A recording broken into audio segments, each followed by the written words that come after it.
आऊज़ुबिल्लाहिमिनश्शैतानिर्रजीम बिस्मिल्लाहिर्रहमानिर्रहीम। अस्सलाम वालेकुम दोस्तों, मैं हूं मोहसिन रज़ा और आप लोग देख रहे हैं 24/7 टीचर्स ऑनलाइन। दोस्तों, ये मेरा एक और यूट्यूब चैनल है जिसके ऊपर आपके मुख्तलिफ सब्जेक्ट्स के लेक्चर अवेलेबल हैं। इसमें आपका ECU 401 इकोनॉमिक्स का सब्जेक्ट भी शामिल है। दोस्तों, इसके अलावा मेरा एक और यूट्यूब चैनल जिसका नाम की टू सक्सेस है, वो भी अवेलेबल है, जिसके ऊपर आपकी मिड टर्म की तैयारी के हवाले से, आपकी फाइनल टर्म की तैयारी के हवाले से काफ़ी अच्छा कंटेंट अवेलेबल है। दोस्तों, वर्चुअल स्टूडेंट सपोर्ट सर्विसेज ये भी मेरा यूट्यूब चैनल है जिसके ऊपर आप अपनी असाइनमेंट्स के, JDBs के और क्विज के सोल्यूशन देखते हैं। दोस्तों, आज की जो मेरी वीडियो है वो ECU 401 इकोनॉमिक्स की हमारी जो असाइनमेंट नंबर 1 आई हुई है स्प्रिंग 2021 की, उस हवाले से है। दोस्तों, सबसे पहले तो मैं आप लोगों को इस सेमेस्टर स्प्रिंग 2021 के अंदर खुशामदीद कहता हूं। दोस्तों, आप इसी तरह मेरे साथ जुड़े रहिए और वर्चुअल स्टूडेंट सपोर्ट सर्विसेज को, टीचर्स ऑनलाइन को और की टू सक्सेस को सब्सक्राइब कर लें और इसके ऊपर जो कंटेंट अवेलेबल है इंशाल्लाह उससे आपको काफ़ी कुछ सीखने का भी मौका मिलेगा और आपकी काफ़ी अच्छी लर्निंग भी होगी। बढ़ते हैं हम अपनी इस असाइनमेंट की तरफ। हम सबसे पहले देख लेते हैं कि हमारी इस असाइनमेंट्स की रिक्वायरमेंट क्या है। दोस्तों, इसके अंदर हमें एक केस दिया गया है। केस कुछ इस तरीके से है: Pakistan is the fifth most populous country in the world with 22 million citizen. इसके 22 मिलियन सिटीजन हैं। Out of total population 36.38 live in the urban areas whereas 63.62 resident in rural areas। के हमारे 36% जो लोग हैं वो शहरों के अंदर रहते हैं और 63% लोग जो हैं वो हमारे देहातों के अंदर रहते हैं। There is a huge demand for house due to the 2.4% annual population grow rate as per the since 2017। 2017 की मरदमन शुमारी के मुताबिक जो है हमारे पास हर साल जो पॉपुलेशन है वो 2.4% जो है वो इंक्रीज होती है। Further, Pakistan construction industry is suffering from shortage of housing facilities practically for low and middle economic group. हमारी जो कंस्ट्रक्शन कंपनी है इसको शॉर्टेज का काफ़ी सामना है घर बनाने के लिए। Suppose the quantity demand and quantity supply function for houses is given below। हमारी जो क्वांटिटी डिमांड है और क्वांटिटी सप्लाई है वो हमें दी गई है। फर्स्ट जो इक्वेशन है QD, ये हमारी क्वांटिटी डिमांड की है, इक्वल्स 25,000 माइनस 2P। और इसी तरह हमारी जो क्वांटिटी सप्लाई है वो हमारे पास 10,000 जमा 1P है। ये हमारे पास क्वांटिटी सप्लाई की इक्वेशन है। Where P is the price in the rupees of housing unit. हमारी जो P है वो प्राइसिंग है और QD is the quantity demand for housing unit and QS is the quantity supply for housing unit। P जो है वो price है, QD हमारी क्वांटिटी डिमांड है और QS जो है वो हमारी क्वांटिटी सप्लाई है। दोस्तों, ये तो है हमारा केस। अब इसकी कुछ हमें जो है वो रिक्वायरमेंट्स दी गई हैं, जिसमें पहली जो रिक्वायरमेंट है वो ये है: calculate the market equilibrium level of price and quantity for a housing unit. हमने जो है मार्केट इक्विलिब्रियम जो है वो फाइंड आउट करना है, इसका लेवल प्राइस का और क्वांटिटी का, कि कितना मतलब मार्केट इक्विलिब्रियम होगा। तो दोस्तों, हम बढ़ते हैं इस पहली जो हमारी रिक्वायरमेंट है इसके सोल्यूशन की तरफ। तो इसमें देखें, हमें जो है वो सबसे पहले जो है वो QD is equal to QF, ये हमारा मार्केट इक्विलिब्रियम है जहां पे हमारी क्वांटिटी जो डिमांड है वो हमारी क्वांटिटी सप्लाई के बराबर होती है। तो हमारी जो QD की इक्वेशन है वो 25,000 माइनस 2P है और इसी तरह जो हमारी क्वांटिटी सप्लाई है ये हमारे पास 10,000 जमा 1P है। और मैं ये आज के ही इसी वीडियो के अंदर आप लोगों को प्रूफ करके भी दिखाऊंगा कि कैसे हमारी जो है वो QD बराबर है QF के। तो यहाँ पे देखें, हमारी जो इक्वेशन बन गई वो 25,000 minus 2P equals 10,000 plus 1P। अब हम जो है इसमें से जो कांस्टेंट वैल्यूज हैं उनको एक साइड पर लेकर जाएंगे, यानी कि 25,000। अब ये देखें, इधर हमारे पास जो है वो प्लस का 10,000 है तो इधर जाकर माइनस का 10,000 बन जाएगा। तो 25,000 माइनस हमारे पास 10,000। अब इधर देखें 2P जो है वो हमारा माइनस का था तो इक्वल के दूसरी तरफ लेकर जाएंगे तो वो हमारा प्लस का बन जाएगा, 2P प्लस 1P। तो ये हमारे पास देखें 25,000 में से हम 10,000 माइनस करेंगे तो हमारे पास 15,000 आ जाएगा और माइनस जो है इक्वल्स जो है वो 3P आ जाएगा, क्योंकि 2P प्लस 1P जो है वो 3P बन जाता है। अब देखें, हमें जो है वो प्राइस फाइंड आउट करनी है तो हम क्या करेंगे, इस दोनों साइड को जो है वो 3 से डिवाइड कर देंगे। तो जब हमने 3 से डिवाइड किया तो हमारे पास इधर जो है वो 5000 आ गया और इधर जो है अकेला P बच गया। तो अब हमारी जो प्राइस है वो हमारे पास 5000 आ गई। अब हम इससे जो है वो अपनी क्वांटिटी जो डिमांड है उसको फाइंड आउट कर सकते हैं। तो ये हमारी प्राइस आ गई। क्वांटिटी फाइंड करने के लिए हम लोग क्या करेंगे, चाहे तो आप अपनी क्वांटिटी डिमांड वाली इक्वेशन के अंदर प्राइस की वैल्यू पुट कर लें, चाहे तो आप जो है वो QF यानी क्वांटिटी सप्लाई वाली इक्वेशन के अंदर अपनी वैल्यू पुट कर लें। मैं आपको दोनों पुट करके दिखा देता हूं। यहाँ पे देखें QD हमारी क्वांटिटी डिमांड जो है वो 25,000 माइनस 2P है। तो 25,000 माइनस 2 इंटू 5,000 यानी P की वैल्यू जो है प्राइस हमारे पास 5,000 आ गई। तो 5,000 को जब हमने मल्टीप्लाई किया 2 के साथ तो ये हमारा 10,000 बन गया। तो 25,000 माइनस 10,000 तो ये हमारे पास जो है वो 15,000 जो है वो हमारी क्वांटिटी आ गई। इसी तरह अगर हमने सप्लाई फाइंड आउट करनी है तो यहाँ पे देखें हमारी जो क्वांटिटी सप्लाई की इक्वेशन है वो 10,000 प्लस 1P है। तो हम क्या करेंगे, P की वैल्यू पुट करेंगे तो हमारे पास 10,000 प्लस 1 इंटू 5,000 आ गया। तो 5,000 मल्टीप्लाई बाय 1 तो ये हमारे पास 5,000 ही आता है। तो इसको जब हम ऐड करेंगे 10,000 के साथ तो हमारे पास देखें 15,000 जो है वो सप्लाई आ गई। तो अब देखें दोस्तों, शुरू के अंदर हम लोगों ने क्वांटिटी डिमांड और क्वांटिटी सप्लाई, मैंने आपको बताया था कि क्वांटिटी डिमांड जो है वो इक्वल होती है क्वांटिटी सप्लाई के। तो वो हमारी जो सिचुएशन होती है उसको हम मार्केट इक्विलिब्रियम कहते हैं।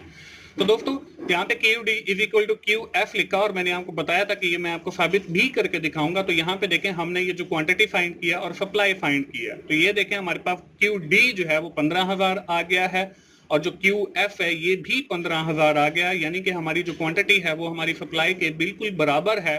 तो इससे साबित होता है कि हमारा QD जो है वो इक्वल है हमारे QF के। तो अब ये जो 5,000 हमारा P आया है ये हमारी जो है इक्विलिब्रियम प्राइस है और ये जो 15,000 आया है ये हमारी जो है वो क्वांटिटी है या सप्लाई है जो मार्केट के अंदर सप्लाई की जा रही है। तो ये इस तरीके से हमारी जो रिक्वायरमेंट नंबर 1 है दोस्तों वो पूरी हो जाती है। इसके बाद दोस्तों हमारी इस असाइनमेंट की जो है वो आ जाती है रिक्वायरमेंट नंबर 2। अब रिक्वायरमेंट नंबर 2 में क्या है, calculate the price elasticity of demand using the point elasticity method.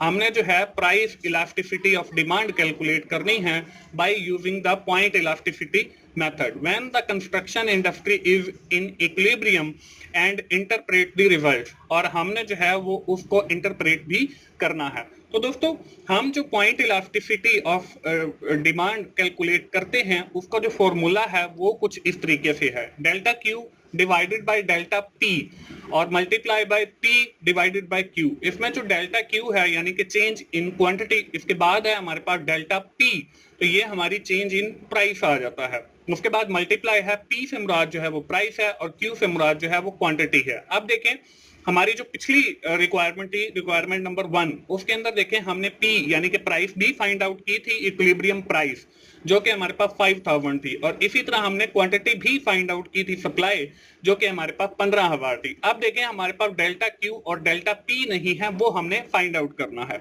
तो दोस्तों हमारे पास जो डिमांड की इक्वेशन थी वो हमारे पास थी 25,000 माइनस 2P।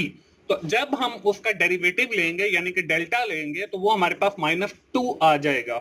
इसी तरह अगर हमारे पास 25,000 माइनस हमारे पास 60P है तो हमारे पास जो delta Q divided by delta P आएगा वो -60 आ जाएगा। यही जो है हमारे हैंडआउट्स में भी दिया हुआ है। अगर आप पॉइंट इलास्टिसिटी ऑफ डिमांड पे जाएंगे तो उसका जो नीचे इक्वेशन दी गई है वहां पे आप क्वांटिटी डिमांड की इक्वेशन को भी देखें और फिर जब delta Q divided by delta P निकाला गया है तो वो सिर्फ जो हमारी डिमांड वाली इक्वेशन है उसमें जो हमारी माइनस वाली कांस्टेंट वैल्यूज हैं उनको रिमूव करके जो माइनस के साथ वैल्यू बचती है वो ली गई है। तो दोस्तों ये पिछली असाइनमेंट के अंदर भी मुझसे बार बार ये क्वेश्चन किया गया था कि सर आपने ये delta Q divided by delta P कैसे कैलकुलेट किया। तो मैंने आपको बता दिया कि जो हमारी डिमांड वाली इक्वेशन होती है उसके साथ जो माइनस वाली वैल्यू है उसमें से हम P को रिमूव कर देते हैं तो वो हमारे पास delta Q divided by delta P आ जाता है। तो हमारी इस क्वेश्चन के अंदर जो है डिमांड वाली इक्वेशन वो 25,000 माइनस 2P था, तो हमने 25,000 को भी खत्म कर दिया और उसके साथ P को भी खत्म कर दिया तो हमारे पास delta Q divided by delta P जो है वो -2 आ गया। अब उसके बाद देखें मल्टीप्लाई बाय P जो है वो हमारे पास हमने पिछली स्लाइड के ऊपर निकाला 5,000 था और क्वांटिटी जो है वो 15,000 थी। तो जब हमने 5,000 को डिवाइड किया 15,000 के साथ तो हमारे पास 0.33 जो है वो आ गया। इसको जब हमने मल्टीप्लाई किया 2 के साथ तो वो हमारे पास माइनस 0.666 आ गया। तो यही हमारी जो है वो पॉइंट इलास्टिसिटी ऑफ डिमांड है, और इस तरीके से दोस्तों हमारी जो रिक्वायरमेंट नंबर 2 है वो भी कंप्लीट हो जाती है। दोस्तों मैं आपको बताता चलूं कि मेरा एक और YouTube चैनल भी है जिसका नाम 24/7 टीचर्स ऑनलाइन है। अगर YouTube के अंदर आप टीचर्स ऑनलाइन लिखेंगे तो तब भी आपको वो चैनल मिल जाएगा, या आप इस वीडियो की डिस्क्रिप्शन में जाएं तो वहां पे भी मैंने लिंक अवेलेबल कर दिया है। तो वहां पे आप टीचर्स ऑनलाइन पे जा सकते हैं। वहां पे आपके मुख्तलिफ जो सब्जेक्ट्स हैं उनके मैंने लेक्चर्स रिकॉर्ड करके रखे हैं। उसमें आपका ये इकोनॉमिक्स का सब्जेक्ट भी शामिल है। इसके भी कुछ लेक्चर जो हैं वो मैंने रिकॉर्ड करके रखे हैं, आप उनसे भी फायदा उठा सकते हैं। दोस्तों इसके बाद हमारी बारी आती है रिक्वायरमेंट नंबर 3 की, और ये हमारी इस असाइनमेंट की बिल्कुल लास्ट रिक्वायरमेंट है। दोस्तों इसमें हमें क्या कहा गया है, what kind of pricey rationing strategy should be implemented by government to provide the renters with houses at affordable price.